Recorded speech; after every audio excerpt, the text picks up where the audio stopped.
నమస్కారం. వాజీ వార్తలకు స్వాగతం. ముందుగా ఈనాటి ముఖ్యాంశాలు చూద్దాం. నాలుగోసారి ముఖ్యమంత్రిగా ప్రమాణ స్వీకారం చేసిన చంద్రబాబు. అంగరంగ వైభవంగా జరిగిన ప్రమాణ స్వీకార మహోత్సవం.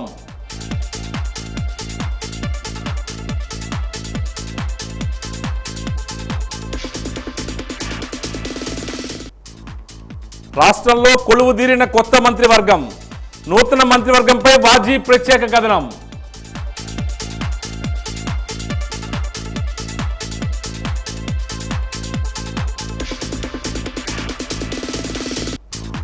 బాల కార్మికులుగా మిగిలిపోతున్న భావి భారత భాగ్య విధాతలు. అంతర్జాతీయ బాల కార్మిక వ్యతిరేక దినోత్సవంపై వాజీ ప్రత్యేక కథనం.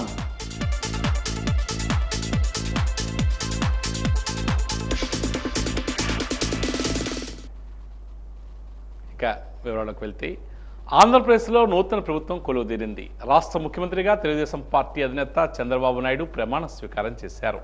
కృష్ణా జిల్లా గన్నవరం మండలం కేసరపల్లిలో అట్టహాసంగా ఈ వేడుక జరిగింది. మంత్రివర్గంలో సగానికి పైగా కొత్త వారికి అవకాశం దక్కింది. 3 మహిళలకు చోటు కల్పించారు. బీసీలు 8 మంది, ఎస్సీలు 2, ఎస్టీ 1, ముస్లిం మైనార్టీల నుంచి 1, వైశ్య సామాజిక వర్గం నుంచి 1 అవకాశం ఇచ్చారు. 4 కాపులు, 4 కమ్మ, 3 రెడ్డి సామాజిక వర్గానికి చెందిన నేతలకు మంత్రి పదవులు దక్కాయి. టీడీపీ అధినేత చంద్రబాబు నాయుడు ముఖ్యమంత్రిగా 4వసారి ప్రమాణ స్వీకారం చేశారు.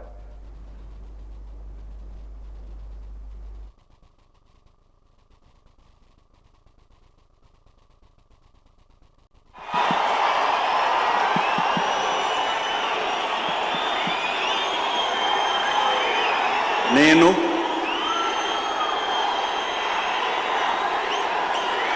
నారా చంద్రబాబు నాయుడు అనే నేను శాసనం ద్వారా నిర్మితమైన భారత రాజ్యాంగం పట్ల నిజమైన విశ్వాసం, విధేయత చూపుతానని, భారతదేశ సార్వభౌమాధికారాన్ని, సమగ్రతను కాపాడుతానని, ఆంధ్రప్రదేశ్ రాష్ట్ర ముఖ్యమంత్రిగా నా కర్తవ్యాలను శ్రద్ధతో, అంతఃకరణ శుద్ధితో నిర్వహిస్తానని, భయం కానీ, పక్షపాతం కానీ, రాగద్వేషాలు కానీ లేకుండా రాజ్యాంగాన్ని, శాసనాలను అనుసరించి ప్రజలందరికీ న్యాయం చేకూరుస్తానని దైవ సాక్షిగా ప్రమాణం చేస్తున్నాను. నేను నారా చంద్రబాబు నాయుడు అనే నేను ఆంధ్రప్రదేశ్ రాష్ట్ర ముఖ్యమంత్రిగా నా పరిశీలనకు వచ్చిన లేదా నాకు తెలియవచ్చిన ఏ విషయాన్ని నా కర్తవ్యాలను సక్రమంగా నిర్వహించేందుకు అవసరమైన మేరకు తప్ప ప్రత్యక్షంగా కానీ పరోక్షంగా కానీ ఏ వ్యక్తికి లేదా వ్యక్తులకు తెలియపరచనని లేదా వెల్లడించని దైవ సాక్షిగా ప్రమాణం చేస్తున్నాను. జనసేన అధ్యక్షుడు పవన్ కళ్యాణ్ మొదటిసారి అసెంబ్లీకి వెళ్తూనే మంత్రివర్గంలో కూడా చోటు సంపాదించారు. సినీ నటుడిగా 1996 సంవత్సరంలో తెరంగేట్రం చేసిన పవన్ కళ్యాణ్ పవర్ స్టార్ ఇమేజ్తో పెద్ద ఎత్తున అభిమానులను సొంతం చేసుకున్నారు. 2008 సంవత్సరంలో రాజకీయాల్లోకి వచ్చారు. సోదరుడు మెగాస్టార్ చిరంజీవి స్థాపించిన ప్రజారాజ్యం పార్టీలో యోజన విభాగం అధ్యక్షుడిగా వ్యవహరించారు.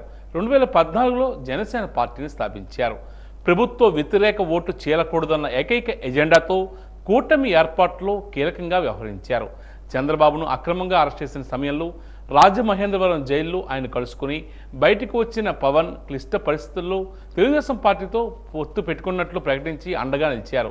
2024 ఎన్నికల్లో ఎన్డీఏ కూటమిలో భాగంగా పోటీ చేసిన 21 అసెంబ్లీ, 2 పార్లమెంట్ స్థానాలన్నింటిలోనూ కూడా జనసేనకు రికార్డు విజయాన్ని అందించారు. పవన్ కళ్యాణ్ అనే నేను అనేసరికి రాష్ట్ర వ్యాప్తంగా జన సైనికులు ఆనందం వెల్లివిరిసింది.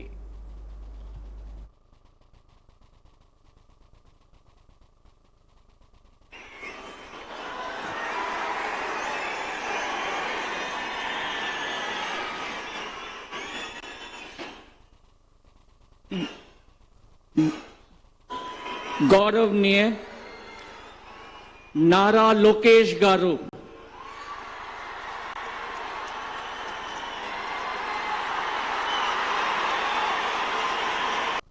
కొణిదెల పవన్ కళ్యాణ్ అనే నేను శాసనం ద్వారా నిర్మితమైన భారత రాజ్యాంగం పట్ల నిజమైన విశ్వాసం విధేయత చూపుతానని, భారతదేశ సార్వభౌమాధికారాన్ని సమగ్రతని కాపాడుతానని, ఆంధ్రప్రదేశ్ రాష్ట్ర మంత్రిగా నా కర్తవ్యాలను శ్రద్ధతో అంతఃకరణ శుద్ధితో నిర్వహిస్తానని, భయం గాని పక్షపాతం గాని రాగద్వేషాలు గాని లేకుండా రాజ్యాంగాన్ని శాసనాలని అనుసరించి ప్రజలందరికీ న్యాయం చేకూరుస్తానని దైవ సాక్షిగా ప్రమాణం చేస్తున్నాను. నేను కొణిదెల పవన్ కళ్యాణ్ అనే నేను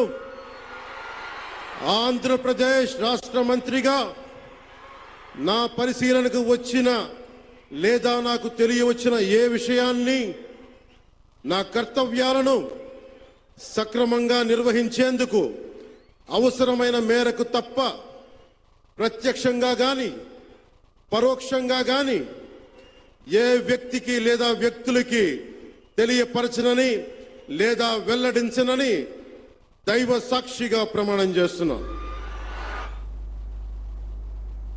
తెలుగుదేశం పార్టీ జాతీయ ప్రధాన కార్యదర్శి నారా లోకేష్ ఈరోజు ప్రమాణ స్వీకారం చేశారు. స్టాన్ఫర్డ్ యూనివర్సిటీ నుంచి ఎంబీఏ చదువుకున్న ఉన్నత విద్యావంతుడు లోకేష్. తండ్రి చంద్రబాబు అడుగుజాడల్లో రాజకీయాల్లోకి అడుగుపెట్టిన లోకేష్ తెలుగుదేశం పార్టీ జాతీయ ప్రధాన కార్యదర్శిగా వ్యవహరిస్తున్నారు. 2017 సంవత్సరంలో ఎమ్మెల్సీగా ఎన్నికై చంద్రబాబు మంత్రివర్గంలో ఐటీ గ్రామీణాభివృద్ధి శాఖ మంత్రిగా పనిచేశారు. ఏపీలో ఐటీ కంపెనీల స్థాపనకు ఆయన కృషి చేశారు. 2019 ఎన్నికల్లో మంగళగిరి నుంచి పోటీ చేసి స్వల్ప తేడాతో ఓటమి పాలయ్యారు.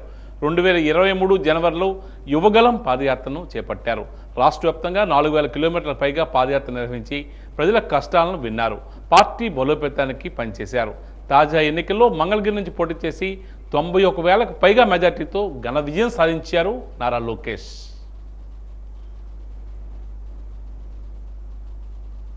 కింజరపు అచ్చెన్నాయుడు గారు.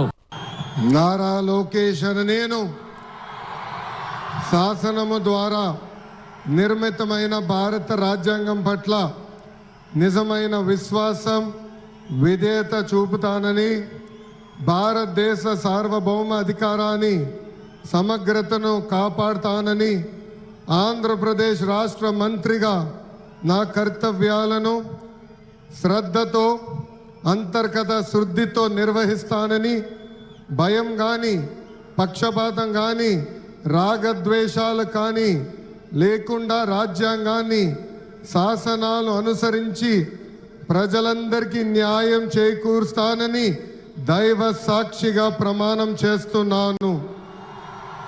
నేను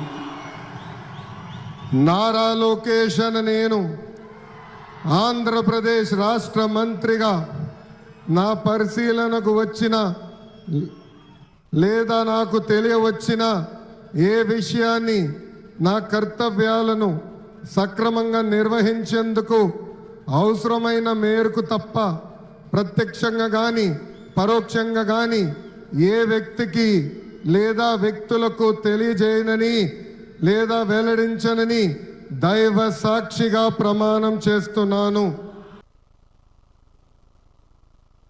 ఆంధ్రప్రదేశ్ ముఖ్యమంత్రిగా నారా చంద్రబాబు నాయుడు ప్రమాణ స్వీకార మహోత్సవం అంగరంగ వైభవంగా జరిగింది. ముఖ్యమంత్రిగా 4వ ప్రమాణ స్వీకారం చేశారు. మంత్రివర్గంలో మొత్తం 24 మందికి చోటు దక్కింది. జనసేన నుంచి 3కి, భారతీయ జనతా పార్టీ నుంచి 1కి మంత్రి పదవి లభించింది. కొలువు తీరిన కొత్త మంత్రివర్గంపై వాజీ ప్రత్యేక కథనం మీకోసం. ఆంధ్రప్రదేశ్ ముఖ్యమంత్రిగా నారా చంద్రబాబు నాయుడు ప్రమాణ స్వీకార మహోత్సవం అంగరంగ వైభవంగా జరిగింది.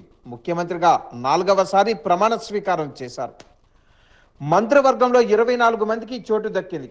జనసేన నుంచి 3కి, భారతీయ జనతా పార్టీ నుంచి 1కి మంత్రి పదవి లభించింది. చంద్రబాబుతో పాటు 24 మంది మంత్రులుగా ప్రమాణ స్వీకారం చేశారు. తొలిసారి ఎమ్మెల్యేలుగా గెలిచిన 10 మందికి చోటు దక్కింది. నారా లోకేష్, పవన్తో పాటు మండిపల్లి రాంప్రసాద్ రెడ్డి, వాసంశెట్టి సుభాష్, టీజీ భరత్, ఎస్ఎస్ సవిత, కందుల దుర్గేష్, సత్యకుమార్ యాదవ్, కొండపల్లి శ్రీనివాస్, గుమ్మడి సంధ్యారాణి తదితరులు తొలిసారి ఎమ్మెల్యేలుగా గెలిచారు. మరో 7 కొత్త వారికి కూడా మంత్రివర్గంలో అవకాశం కల్పించారు. పయ్యావుల కేశవ్, అనగాని సత్యప్రసాద్, నిమ్మల రామానాయుడు, వంగలపూడి అనిత, నాదెండ్ల మనోహర్, డోలా బాల వీరాంజనేయ స్వామి, గొట్టిపాటి రవి, బీసీ జనార్దన్ రెడ్డి తదితరులు గతంలో పలుమార్లు ఎమ్మెల్యేలుగా గెలిచారు. కానీ మంత్రివర్గంలో ఎప్పుడూ చోటు దక్కించుకోలేదు. కానీ తొలిసారి వీరికి అవకాశం లభించింది. అంటే ఓవరాల్గా మొత్తం 17 మంది కొత్త వాళ్ళు మంత్రివర్గంలో చోటు దక్కించుకున్నారు. జనసేనకు 3, బీజేపీకి 1 స్థానం కల్పించారు. జనసేన అధినేత పవన్ కళ్యాణ్ పిఠాపురంలో వంగ గీతపై ఘన విజయం సాధించి తొలిసారి అసెంబ్లీలో అడుగు పెట్టడంతో పాటు మంత్రి పదవిని కూడా దక్కించుకున్నారు. 2014 మార్చి 14న జనసేన పార్టీని స్థాపించిన జనసేనాని ఆకాంక్ష నేటితో నెరవేరింది. తెలుగుదేశం పార్టీ జాతీయ ప్రధాన కార్యదర్శి నారా లోకేష్ మంత్రిగా ప్రమాణ స్వీకారం చేశారు. మంగళగిరి నియోజకవర్గం నుంచి వైఎస్ఆర్ పార్టీకి చెందిన లావణ్యపై 91,000 ఓట్లకు పైగా మెజారిటీ సాధించి చరిత్ర సృష్టించారు. 4 దశాబ్దాల తర్వాత మంగళగిరిలో పసుపు జెండా రెపరెపలాడించారు. 2020 అక్టోబర్ 20వ తేదీ నుంచి తెలుగుదేశం పార్టీ రాష్ట్ర అధ్యక్షుడిగా వ్యవహరిస్తున్న అచ్చెన్నాయుడు టెక్కలి నియోజకవర్గం నుంచి దువ్వాడ శ్రీనివాస్పై విజయం సాధించి మంత్రి పదవిని దక్కించుకున్నారు. కృష్ణా జిల్లాకు చెందిన కొల్లు రవీంద్ర మచిలీపట్నం నియోజకవర్గం నుంచి పేర్ని కిట్టుపై 50,000కు పైగా ఓట్ల మెజారిటీ విజయం సాధించి మంత్రి పదవిని దక్కించుకున్నారు. గతంలో ఆంధ్రప్రదేశ్ రాష్ట్ర శాసనసభ స్పీకర్గా పనిచేసిన నాదెండ్ల మనోహర్ ఏపీ మాజీ ముఖ్యమంత్రి నాదెండ్ల భాస్కర్ రావు కుమారుడు. నాదెండ్ల మనోహర్ వైఎస్ఆర్ పార్టీ అభ్యర్థి అన్నబత్తుల శివకుమార్పై విజయం సాధించి మంత్రి పదవిని చేపట్టారు. తెలుగుదేశం పార్టీ సీనియర్ నాయకులు మాజీ విద్యాశాఖ మంత్రి పి నారాయణ మరోసారి మంత్రి పదవిని దక్కించుకున్నారు.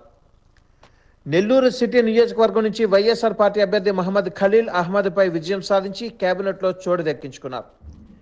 పాయకరావుపేట ఎమ్మెల్యే వంగలపూడి అనిత వైఎస్ఆర్ పార్టీకి చెందిన కంబాల జోగులపై విజయం సాధించి తొలిసారి మంత్రి పదవి దక్కించుకున్నారు. భారతీయ జనతా పార్టీకి చెందిన సత్యకుమార్ యాదవ్ ధర్మవరం నియోజకవర్గం నుంచి వైఎస్ఆర్ పార్టీ అభ్యర్థి కేతిరెడ్డి వెంకటరామిరెడ్డిపై విజయం సాధించి తొలిసారి అసెంబ్లీలో అడుగు పెడుతూనే మంత్రి పదవి కూడా దక్కించుకున్నారు. పాలకొల్లు నియోజకవర్గం నుంచి నిమ్మల రామానాయుడు వైఎస్ఆర్ పార్టీ అభ్యర్థి శ్రీహరి గోపాలరావుపై విజయం సాధించి మంత్రివర్గంలో స్థానం సంపాదించారు. నంద్యాల నియోజకవర్గం నుంచి తెలుగుదేశం పార్టీ అభ్యర్థిగా పోటీ చేసిన ఎన్ఎండి ఫరూక్ వైఎస్ఆర్ పార్టీ అభ్యర్థి ఎన్ రవిచంద్ర కిషోర్ రెడ్డిపై విజయం సాధించి మంత్రిగా అసెంబ్లీలో అడుగు పెట్టనున్నారు. ఆత్మకూరు నియోజకవర్గం నుంచి పోటీ చేసిన ఆనం రామనారాయణ రెడ్డి వైఎస్ఆర్ పార్టీ అభ్యర్థి మేకపాటి విక్రమ్ రెడ్డిపై విజయం సాధించి మంత్రివర్గంలో స్థానం దక్కించుకున్నారు. తెలుగుదేశం పార్టీకి చెందిన Payyavula Keshav CPI ML party అభ్యర్థి వై విశ్వేశ్వర్ రెడ్డిపై విజయం సాధించి ఆమత్యునిగా అసెంబ్లీలో అడుగు పెట్టనున్నారు. తెలుగుదేశం పార్టీకి చెందిన అనగాని సత్యప్రసాద్ వైఎస్ఆర్ పార్టీ అభ్యర్థి గణేష్ పై విజయం సాధించి మంత్రి పదవిని దక్కించుకున్నారు. ఉమ్మడి విజయనగరం జిల్లా నుంచి గుమ్మడి సంధ్యారాణి, కొండపల్లి శ్రీనివాసులకు మంత్రి పదవులు దక్కాయి. Dola Bala Veeranjaneya Swamy, Gottipati Ravi, Kandula Durgesh, BC Janardhana Reddy, TG Bharath, SS Savitha, Vasamsetti Subhash, Mandipalli Ramprasad రెడ్డిలకు కూడా మంత్రివర్గంలో చోటు దక్కింది.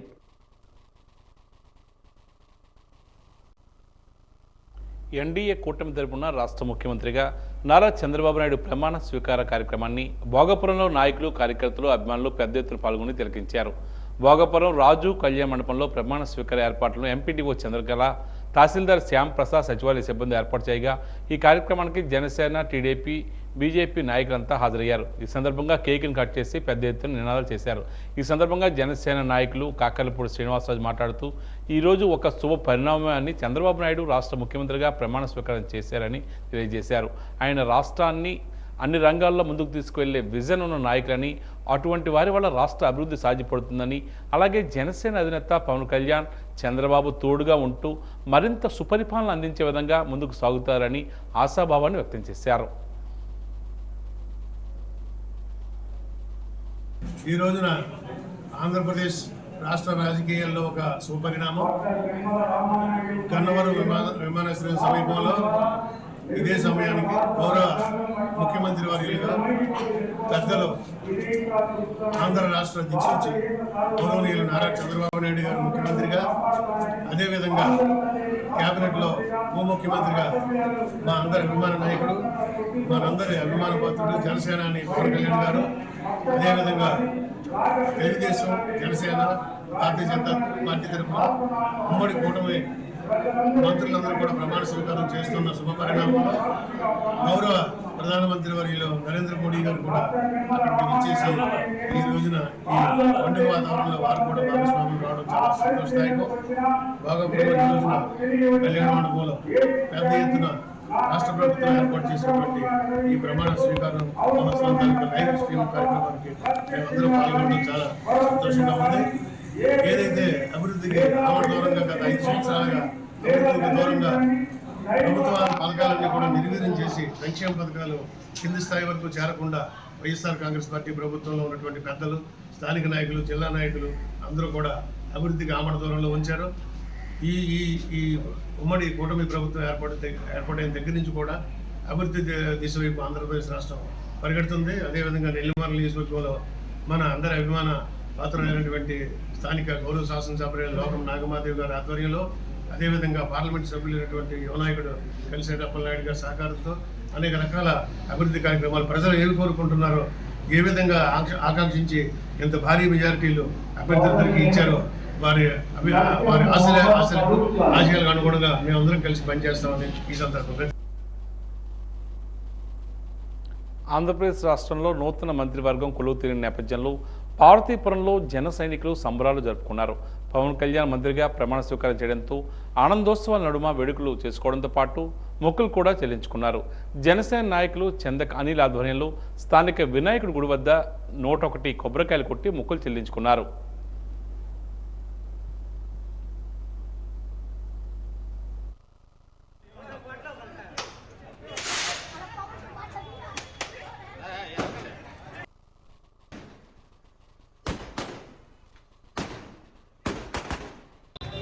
ఈరోజు మన ఎన్డీఏ ప్రభుత్వం, తెలుగుదేశం, జనసేన, బీజేపీకి సంబంధించి ప్రభుత్వం ఏర్పాటు చేయడం జరిగింది. అదేవిధంగా ఈరోజు ప్రమాణ స్వీకారం చేసిన మన ముఖ్యమంత్రి చంద్రబాబు నాయుడు గారికి, అలాగే మంత్రులైన బాల్యం మానవ జీవితంలో అందమైన ఆహ్లాదకరమైన దశ. బరువు బాధ్యతలు ఉండవు, ఆలోచనలు ఆవేదనలు ఉండవు, మానసిక సంఘర్షణలు అసలే ఉండవు. నేటి బాలలు భావి భారత భాగ్య విధాతలు అని కూడా అంటాం. మాటల్లో చెప్పుకునే విధంగా కాకుండా బాల్యం బందీగా మారిపోయి బాలలు బాల కార్మికులుగా మిగిలిపోతున్నారు. అంతర్జాతీయ బాల కార్మిక వ్యతిరేక దినోత్సవం సందర్భంగా వాజీ అందిస్తున్న ప్రత్యేక కథనం మీకోసం. బడిమిట్లెక్కాల్సిన పిల్లలు బతుకువేటలో చితుకుతున్నారు. ఆటపాటలతో ఆనందంగా గడపాల్సిన బాల్యం ఆకలితో అల్లాడుతోంది. పేదరికం వెంట తరుముతుంటే బరువైన పనుల్లోకి బాల్యం బలవంతంగా నెట్టబడుతోంది. రైట్ టు ఎడ్యుకేషన్ యాక్ట్ సక్రమంగా అమలు చేయడం కూడా బాల కార్మిక వ్యవస్థ నిర్మూలనలో ముఖ్య పాత్ర పోషిస్తుంది. సమగ్ర శిక్ష అభియాన్ సమన్వయంతో 5 నుంచి 8 ఏళ్ల మధ్య వయస్సు గల పిల్లలు విద్యా వ్యవస్థలో భాగమయ్యేలా చూడాలి. అలాగే pencil platform for effective enforcement for no child లేబర్పై సమర్థమైన నిఘా ఉంచాలి. వివిధ రంగాల్లో బాల కార్మికులు అవస్థలు పడుతూ అనుక్షణం శ్రమిస్తున్నారు. మొక్కుబడిగా అప్పుడప్పుడు దాడులు చేస్తున్నా దోషులకు ఎటువంటి శిక్షలు పట్టడం లేదు. 14 సంవత్సరాల్లో పిల్లలందరికీ ఉచిత నిర్బంధ విద్య అమలు చేయాలని భారత రాజ్యాంగంలోని 24వ నిబంధన స్పష్టం చేస్తున్నా అది కేవలం కాగితాలకే పరిమితమవుతోంది. 14 సంవత్సరాల్లో వయసు గల పిల్లలను వ్యక్తులు కానీ సంస్థలు కానీ పనిలో పెట్టుకోకూడదని నిర్దేశిస్తుంది. రాజ్యాంగంలోని ఆర్టికల్ 39E ఇదే విషయాన్ని స్పష్టంగా పేర్కొంది. ప్రమాదాలకు అవకాశం ఉన్న పరిశ్రమలు, గనుల వంటి ప్రదేశాల్లో బాల కార్మికులు నియమించరాదని మరో చట్టాన్ని కూడా తీసుకువచ్చారు. 13 వృత్తులకు సంబంధించి 57 రకాల పనులు చిన్నపిల్లలతో చేయించకూడదని చట్టంలో స్పష్టం చేశారు. బాల కార్మిక వ్యవస్థను నిర్మూలిస్తామని ప్రభుత్వాలు ప్రకటనలు చేస్తూ ఉంటాయి, కానీ అవి కేవలం కాగితాలకే పరిమితం అవుతాయి. పెరుగుతున్న బాల కార్మికుల సంఖ్యను చూసి ఆందోళన చెందిన అత్యున్నత న్యాయస్థానం కేంద్ర ప్రభుత్వాన్ని ఎన్నోసార్లు హెచ్చరించింది. న్యాయస్థానాలు మందలించినా, మరెన్నో చట్టాలు రూపొందించినా, మరెందరికో శిక్షలు వేయించినా ఈ వ్యవస్థ అంతకంతకు పెరుగుతుందే తప్ప తగ్గడం లేదు. తెలుగు రాష్ట్రాల్లో కూడా లక్షలాది మంది బాల కార్మికులు మగ్గిపోతుంటే వేల సంఖ్యలో బయటకు తెచ్చినట్లు రికార్డులు రాసుకున్న వందల సంఖ్యలో కూడా వారికి పునరావాసం కల్పించలేకపోతున్నారు. పునరావాసం పొందిన వారు కూడా సంతృప్తి చెందక పాత బాట వైపే మొగ్గుతున్నారు. పిల్లలతో బలవంతంగా పనిచేయించుకోవడం, ఇళ్లల్లో వెట్టి చాకిరీ, వ్యవసాయ కూలీలు, పిల్లలను అమ్మడం, ఇటుక బట్టీలు, బలవంతపు పడుపు వృత్తి, పిల్లల అక్రమ రవాణా లాంటి వివిధ రూపాల్లో బానిసత్వం కనిపిస్తోంది. భయపెట్టి, హింసించి, మోసగించి, బెదిరించి వివిధ రకాలుగా శ్రమదోపిడీ జరగడం అనునిత్యం జరుగుతున్నది. పాఠశాల సౌకర్యాలు లేక కొందరు, అవి ఉన్న వివిధ కారణాలు ఇచ్చా బడికి వెళ్ళలేక మరికొందరు బాలలు తమ ఉజ్వల భవిష్యత్తును అంధకారమయం చేసుకుంటున్నారు. ఆర్థిక, రాజకీయ, సామాజిక అంశాలతో ముడిపడి సంక్షేమ పథకాలకు నోచుకోక, చదువు చెప్పించే స్తోమత లేక ఎందరో పేద తల్లిదండ్రులు గత్యంతరం లేక చిన్నారులపై భారాన్ని మోపుతున్నారు. హోటళ్లు, కిరాణా దుకాణాలు, ఫ్యాక్టరీలు, మిల్లులు, క్వారీలు, గనులు తమ పిల్లలను పనికి పంపుతున్నారు. వ్యవసాయ పనులకు కొందరు బాలలు వెళుతున్నారు. చివరికి కొందరు పిల్లలను భిక్షాటన వృత్తిలోకి బలవంతంగా నెట్టుతున్నారు. వివిధ రంగాల్లో బాల కార్మికుల అవస్థలు పడుతూ అనుక్షణం శ్రమిస్తున్నారు. తాజా జనాభా లెక్కల ప్రకారం మన దేశ జనాభా సుమారు 140.76 కోట్లు. ఇందులో 5 సంవత్సరాల నుంచి 14 సంవత్సరాల వయసు కలిగిన బాలబాలికలు సుమారు 12 కోట్ల మంది ఉన్నట్లు అంచనా. ఇందులో 25 లక్షల మంది మన దేశంలో బాల కార్మికులుగా బతుకుతున్నారు. విజయనగరం జిల్లా విషయానికి వస్తే గడిచిన 5 ఏళ్లతో పోలిస్తే బాల కార్మికుల సంఖ్య, భిక్షాటన చేసుకునే బాల కార్మికుల సంఖ్య గణనీయంగా పెరుగుతూ వస్తోంది. 5 ఏళ్ల క్రితం జిల్లాలో బాల కార్మికుల సంఖ్య 60గా ఉండగా ఈ ఏడాది లెక్కల ప్రకారం సుమారు 250 మంది ఉన్నట్లు తెలుస్తోంది. బాల్యం మానవ జీవితంలో అమృతమైన, అందమైన, ఆహ్లాదకరమైన దశ. బరువు, బాధ్యతలు ఉండవు, ఆలోచనలు, ఆవేదనలు ఉండవు, మానసిక సంఘర్షణలు అసలే ఉండవు. నేటి బాలలు భావి భారత భాగ్య విధాతలని కూడా అంటాం. మాటల్లో చెప్పుకునే విధంగా కాకుండా బాల్యం బందీగా మారిపోయి బాలలు బాల కార్మికులుగా మిగిలిపోతున్నారు. పలకా బలపం పట్టవలసిన చేతులతో పలుగు పారా పడుతున్నారు. సాటి పిల్లలతో బడిలో సరదాగా గడపాల్సిన కొంతమంది పిల్లలు యాచకులుగా, మరికొంతమంది బాల కార్మికులుగా బతుకుతున్నారు. ప్రభుత్వం చిత్తశుద్ధితో వ్యవహరిస్తే తప్ప బాల కార్మిక వ్యవస్థ సమస్య పోయే అవకాశం లేదు.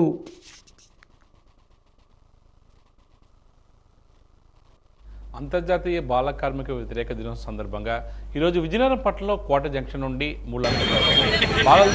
బాలల కోసం జిల్లా స్థాయి విభాగాల అధికారులు, సిబ్బందితో ఆంధ్రప్రదేశ్ రాష్ట్ర బాల హక్కుల కమిషన్ చైర్మన్ కేసరి అప్పారావు జెండా ఊపి భారీ స్థాయిలో ర్యాలీని ప్రారంభించారు. ఈ సందర్భంగా ఆయన మాట్లాడుతూ బాలలు బడిలో ఉండాలి తప్ప పనిలో ఉండకూడదని, ఎవరైనా చట్ట వ్యతిరేకంగా, ప్రభుత్వ నిబంధనలకు వ్యతిరేకంగా బాలలను పనిలో పెట్టుకుంటే వారిపై భారీ జరిమానాలు విధించి శాఖాపరమైన చర్యలు తీసుకుంటామని హెచ్చరించారు.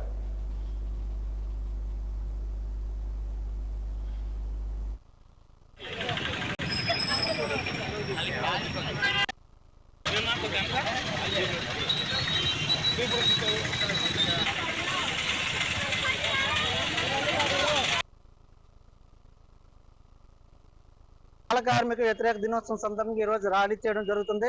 అయితే ఈ నెల 1వ తేదీ నుండి 30వ తేదీ వరకు ఈ బాల కార్మిక వ్యతిరేక దినోత్సవం సందర్భంగా రాష్ట్రంలోని 26 జిల్లాల్లో ఈ కార్యక్రమాలు చేపట్టడం జరుగుతుంది. రెస్క్యూ అండ్ రిహాబిలిటేషన్ కూడా చేయడం జరుగుతుంది.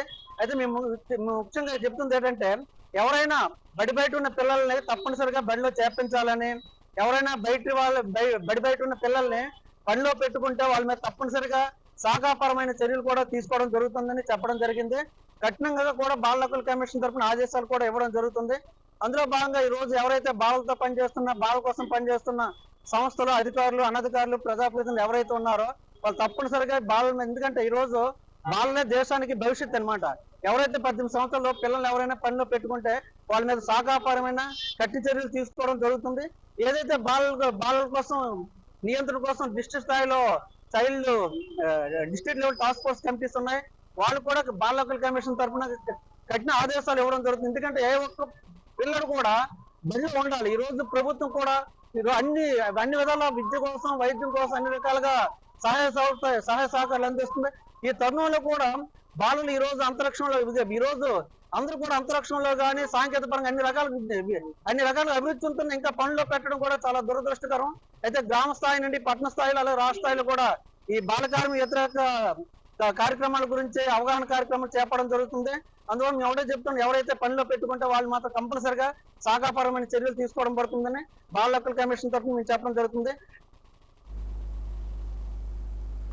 District forum for child rights Prajwala సంఘం DBSU ఆధ్వర్యంలో అంతర్జాతీయ బాల కార్మిక వ్యతిరేక దినోత్సవం దళిత బహుజన శ్రామిక యూనియన్ కార్యాలయంలో నిర్వహించారు.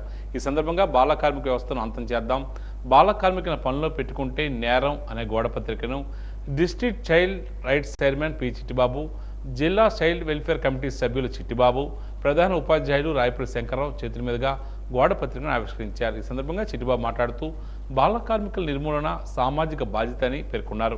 2030 నాటికి సుస్థిర అభివృద్ధి లక్ష్యాల్లో భాగంగా ప్రపంచంలో బాల కార్మిక వ్యవస్థను నిర్మూలిస్తామని ప్రపంచ దేశాలు అంగీకరించాయని ఆయన చెప్పారు. బాల కార్మికులు లేని రాష్ట్రంగా, బాల కార్మికులు లేని జిల్లాలుగా తీర్చిదిద్దవలసిన బాధ్యత ప్రభుత్వ యంత్రాంగం మీద ఉందని తెలియజేశారు.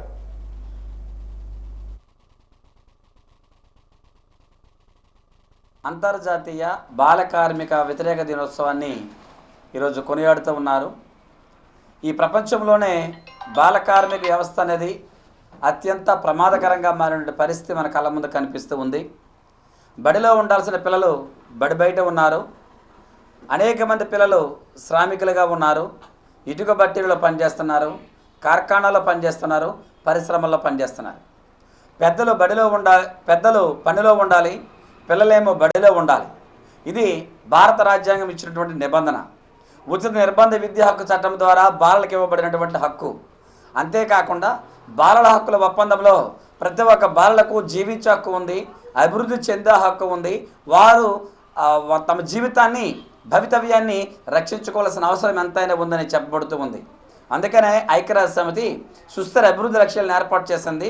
ఆ సుస్థిర అభివృద్ధి లక్ష్యాలలో బాల కార్మిక వ్యవస్థను ప్రపంచమంతా దాన్ని నిర్మూలించాలని చెప్పడం జరిగింది. ఇది 2030 నాటికి సాధిస్తామని ఐక్యరాజ్య సమితి ఒప్పుకోయింది. మనం 2024 సంవత్సరంలో మనం ఉన్నాం.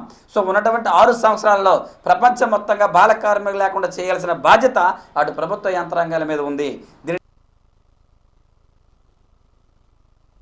తెలుగుదేశం పార్టీ హామీ ఇచ్చిన విధంగానే రాష్ట్రంలో ఉన్న కల్లుగీత కార్మికులకు 40% వైన్ షాపులు కేటాయించాలని ఆంధ్రప్రదేశ్ కల్లుగీత కార్మిక సంఘం విజయనగరం జిల్లా శాఖ డిమాండ్ చేసింది. విజయనగరం జిల్లా కేంద్రంలో కేఎల్పురం CITU కార్యాలయంలో సమావేశం నిర్వహించారు. ఈ సందర్భంగా సంఘం నాయకులు మాట్లాడుతూ తెలుగుదేశం ప్రభుత్వం ఏర్పాటు చేయబోయే యాత సాధికారిత కార్పొరేషన్ చైర్మన్ పదవి విజయనగరం జిల్లా కేటాయించాలని డిమాండ్ చేశారు. ఉత్తరాంధ్రలో విజయనగరం జిల్లాలో యాత కులస్తులు అధికంగా ఉన్నారని తెలియజేశారు. వైన్ షాపుల్లో ఉద్యోగులుగా కల్లుగీత కార్మిక కుటుంబాలకి అవకాశం కల్పించాలన్నారు. ఈ సమావేశంలో కల్లుగీత కార్మిక సంఘం జిల్లా అధ్యక్ష కార్యదర్శులు అప్పారావు, సింహ అప్పారావు, యాత సంక్షేమ సంఘం రాష్ట్ర ప్రధాన కార్యదర్శి సూరిబాబు తదితరులు పాల్గొన్నారు. ఉత్తరాంధ్ర జిల్లాలో సుమారు 6 లక్షల మంది జనాభా యాత కులస్తులు ఉన్నారు. వీరందరినీ ఆదుకోవాల్సిన అవసరం రాబోయే తెలుగుదేశం ప్రభుత్వానికి ఉంది. ఎందుకంటే ఉత్తరాంధ్ర జిల్లాలో ఉన్నటువంటి యాత కులస్తులకి ఇంతవరకు వైకాపా ప్రభుత్వం కానీ తెలుగుదేశం ప్రభుత్వం కానీ రాజకీయాల్లో ఎటువంటి రాజకీయ ప్రాధాన్యత కల్పించలేదు. ఎప్పటికైనా తెలుగుదేశం ప్రభుత్వం ఉత్తరాంధ్రలో ఉన్నటువంటి యాత కులస్తులకి ఒక ఎమ్మెల్సీ పదవి కూడా కేటాయించాలని చెప్పి ఈ సందర్భంగా డిమాండ్ చేస్తున్నాం. ఉత్తరాంధ్ర జిల్లాలైన శ్రీకాకుళం, విశాఖపట్నం, విజయనగరం జిల్లాలో యాత్రలు సుమారు 6 లక్షల మంది ఉన్నారు. ప్రధానంగా విజయనగరం జిల్లాలో ఎక్కువ మంది యాత్రలు వస్తారు కాబట్టి నామినేటెడ్ పోస్టుల్లో యాత కార్పొరేషన్ చైర్మన్ పదవుల పోస్టులు కూడా విజయనగరం జిల్లాకి మొదటి ప్రాధాన్యత ఇవ్వాలని చెప్పేసి ఈ సందర్భంగా చంద్రబాబు నాయుడు గారిని డిమాండ్ చేస్తున్నాం. అలాగే యాత కుల సంక్షేమం కోసం ప్రత్యేకమైన నిధులు కేటాయించాలని చెప్పేసి ఇవాళ కోరుతున్నాం. గత ప్రభుత్వం 56 కార్పొరేషన్లు ఇచ్చి పదవులు ఇచ్చారు తప్ప రుణాలు కానీ మంజూరు చేయలేదు.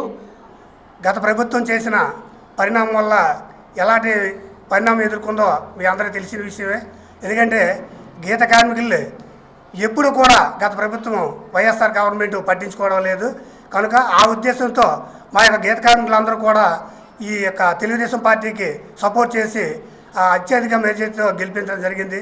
కనుక అదే దృష్టిలో పెట్టుకొని మాకు గీత కార్మికులకి తెలుగుదేశం గవర్నమెంట్ నారా చంద్రబాబు నాయుడు గారు కొన్ని పథకాలు, కొన్ని అభివృద్ధికి సంబంధించిన అంశాలు మేనిఫెస్టోలో పెట్టారు. ఆ యొక్క పథకాలు ఆ యొక్క అభివృద్ధికి సంబంధించే సమస్యల్ని పరిష్కరించి మమ్మల్ని గీత కార్మికులు ఆదుకోవాలని ఈ యొక్క ప్రెస్ మీట్ ద్వారా మీ అందరికీ తెలియజేయడం జరుగుతుంది.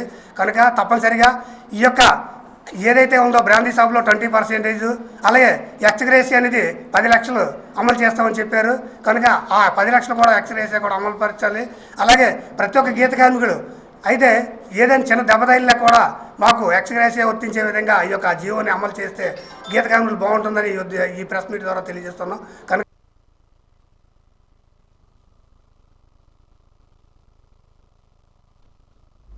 రాష్ట్రంలో ఎన్డీఏ ప్రభుత్వం బాధ్యతలు చేపట్టింది. రాష్ట్ర ముఖ్యమంత్రిగా నారా చంద్రబాబు నాయుడు, ఇతర మంత్రివర్గం ప్రమాణ స్వీకారం చేశారు. దేశ ప్రధాని నరేంద్ర మోడీ, పలువురు ప్రముఖులు, కేంద్ర మంత్రులు, కేంద్ర రాష్ట్ర ఉన్నతాధికారుల సమక్షంలో నూతన ముఖ్యమంత్రిగా చంద్రబాబు నాయుడు, ఇతర మంత్రివర్గ సహచరుల చేత రాష్ట్ర గవర్నర్ అబ్దుల్ నజీర్ ప్రమాణ స్వీకారం చేయించారు. గన్నవరం సమీపంలో కేసరపల్లిలో అత్యంత వైభవంగా జరిగిన ఈ కార్యక్రమాన్ని జిల్లా అంతటా మున్సిపల్ మండల కేంద్రాల్లో ప్రత్యక్ష ప్రసారం చేశారు.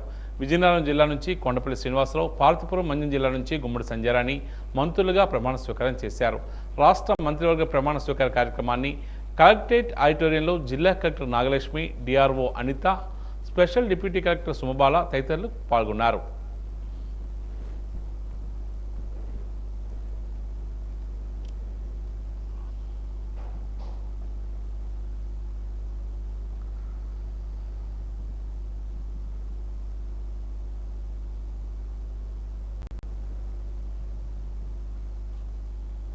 తెలుగుదేశం పార్టీ అధినేత నారా చంద్రబాబు నాయుడు 4వసారి ముఖ్యమంత్రిగా ప్రమాణ స్వీకారం చేశారు. ఈ మేరకు జిల్లా వ్యాప్తంగా ప్రమాణ స్వీకార ఉత్సవానికి పలు వేదికల ద్వారా ప్రత్యక్ష ప్రసారాలు అందజేశారు.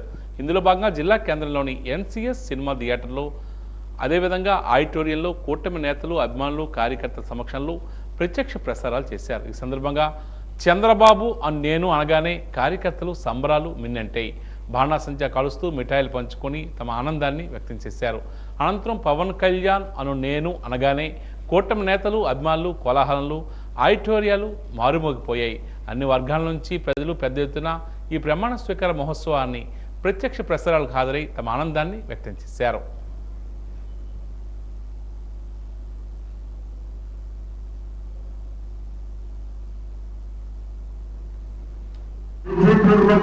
రాష్ట్రంలో జరిగిన సార్వత్రిక ఎన్నికల్లో 164 సీట్లతో అత్యధిక భారీ మెజార్టీతో ప్రతి ఒక్కరిని కూడా ఎన్డీఏ తరఫున పోటీ చేసిన ప్రతి ఒక్కరిని కూడా ప్రజలందరూ గెలిపించారు.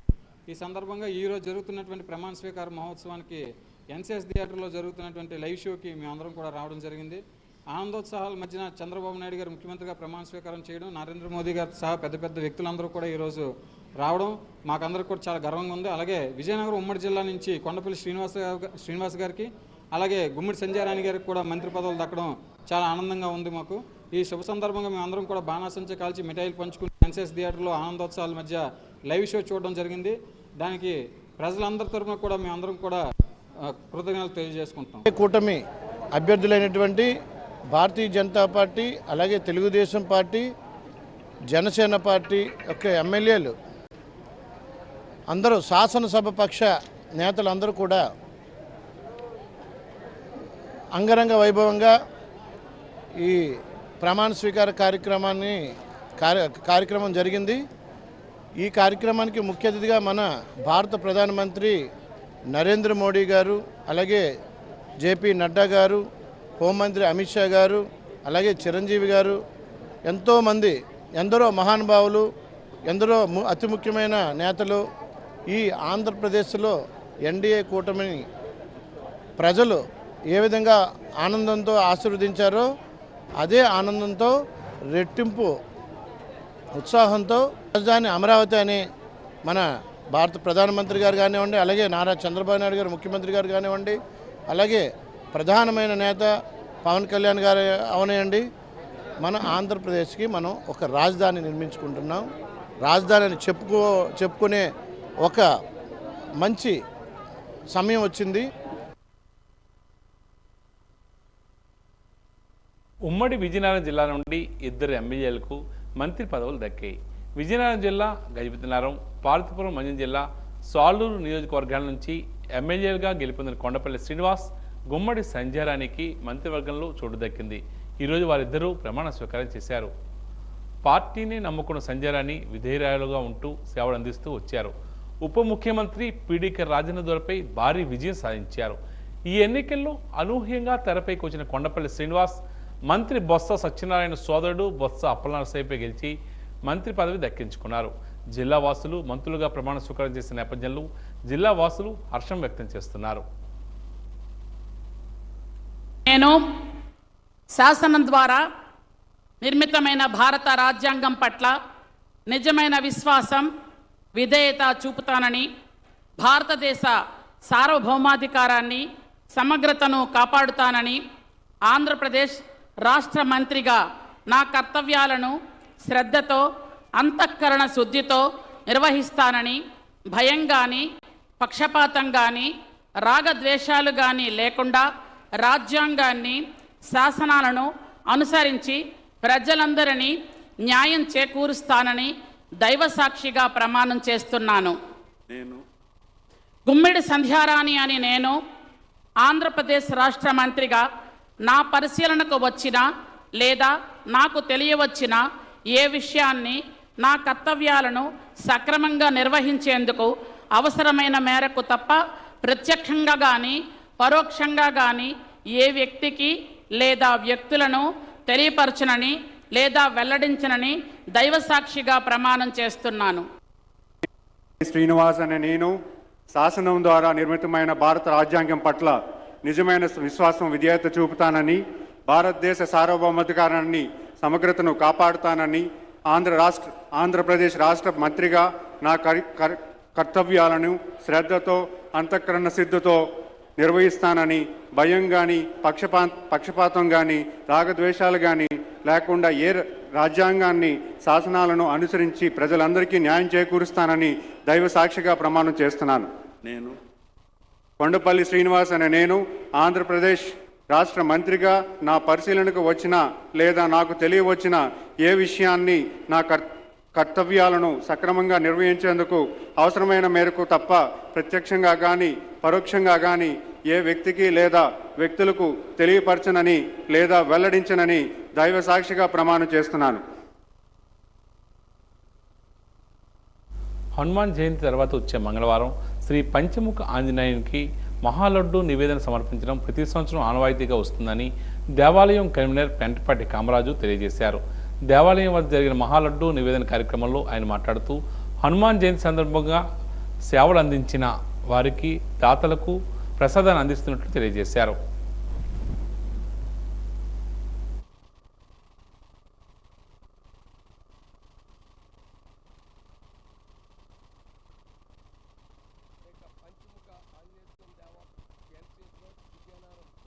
తేదీ 1/6/2024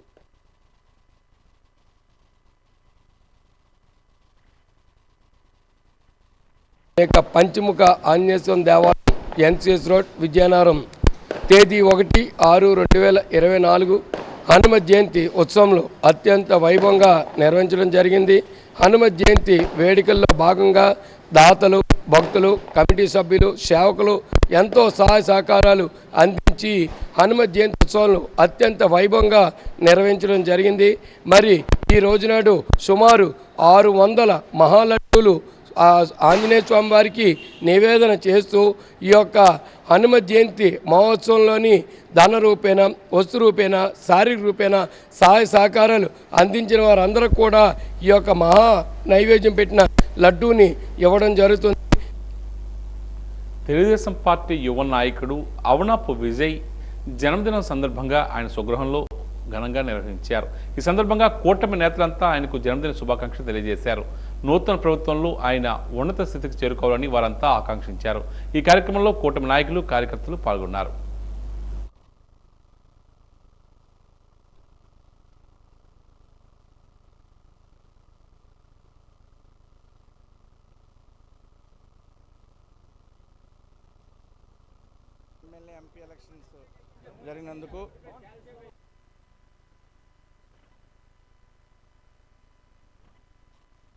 ఎమ్మెల్యే ఎంపీ ఎలక్షన్స్ జరిగినందుకు మరి విజయనగరం తెలుగుదేశం పార్టీ అలాగే రాష్ట్ర స్థాయి తెలుగుదేశం పార్టీ నాయకులందరూ కూడా మరి చంద్రబాబు నాయుడు ముఖ్యమంత్రి రావడం తెలుగుదేశం పార్టీ అభిమానులు కార్యకర్తలు అందరూ కూడా మరి ఆనందోత్సవంలోని ఉన్నారు. ఈ సందర్భంగానే మరి నా పుట్టినరోజు నాడు కూడా కొత్తగా అధికారం రావడం, మరి ఈ పుట్టినరోజు నాడు తెలుగుదేశం పార్టీలో చేరిన తర్వాత మొట్టమొదటి పుట్టినరోజు మా నాన్నగారు అవునాపు సూరవ్వ గారు తెలుగుదేశం పార్టీలో ఉన్నప్పుడు ఏ విధంగా అయితే నన్ను ఆదరించారో, మా నాన్నగారిని ఆదరించారో, అదేవిధంగా ఇప్పుడు నన్ను కూడా తెలుగుదేశం పార్టీ కార్యకర్తలు ఏమనండి, అభిమానులు ఏమనండి అందరూ కూడా ఆదరిస్తున్నారు కనుక వాళ్ళందరూ కూడా ప్రత్యేక అభినందనలు తెలియజేసుకుంటున్నాను. ఈనాటి వాజీ వార్తలు ముగించే ముందు ముఖ్యాంశాలు మరోసారి. 4వ ముఖ్యమంత్రిగా ప్రమాణ స్వీకారం చేసిన చంద్రబాబు, అంగరంగ వైభవంగా జరిగిన ప్రమాణ స్వీకార మహోత్సవం.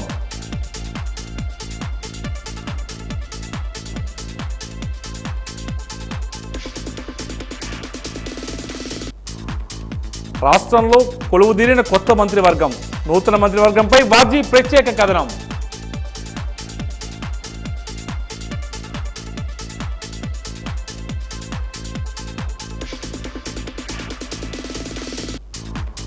బాల కార్మికులుగా మిగిలిపోతున్న భావి భారత భాగ్య విధాతలు, అంతర్జాతీయ బాల కార్మిక వ్యతిరేక దినోత్సవంపై వాజీ ప్రత్యేక కథనం.